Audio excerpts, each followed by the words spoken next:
Why in the hell did you have to let this book exist? Let it get into the hands of Ava Page? Why? But even as those harsh considerations stomped across his mind, Thomas knew they were empty of meaning. He loved this journal, this book, these words of his friend.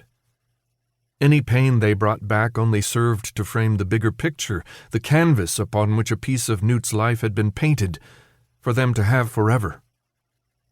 For their kids to have. For posterity. A museum piece of memories, the good and the bad. Thomas thumbed through the pages of the journal and chose one at random, though he cheated and erred toward the front when Newt's symptoms had only begun to blossom. No one knew exactly when he'd started writing because there were no dates and not a lot of references to specific events. But the passage that Thomas read now had to be the day they'd left their friend behind, in the Burg, while they stole their way into the city of Denver.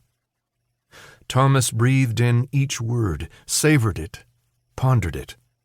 I feel like a dick saying this, but I gotta get out of here. Can't take it anymore. I love these people. I love them more than I could have possibly ever loved anyone. And I obviously say that because I can't remember my mom and dad. But I imagine it would be like this. Family. That's what they are. Thomas, Minho, everyone. But I can't be with them one more day. It's killing me, and that ain't some bloody joke.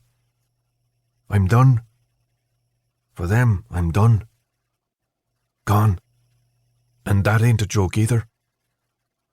I guess these words just come naturally. Killing. Gone. Gotta put this diary down now.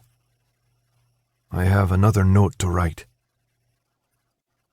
Thomas closed the book and placed it back on the shelf above his head.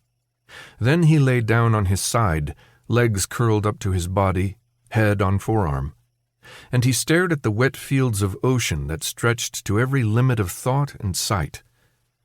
Beneath that rough, wavy, sketched icing surface, he knew that billions of creatures lived, oblivious to things like cranks and deserts and mazes. They swam and they ate, their world probably hurt by the sun flares that had ravaged the lands above, but just as likely healing all the faster. Someday, surely, the order of things in the natural world would do just fine. But what about us, he thought.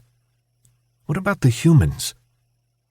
And then, despite his eyes being wide open, staring at the fathomless reach of the ocean, all he could see were images of people.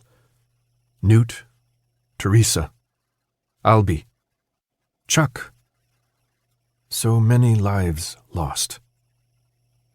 Man, you're depressing, he chided himself. Somehow, for today at least, he had to stop thinking about all this crap.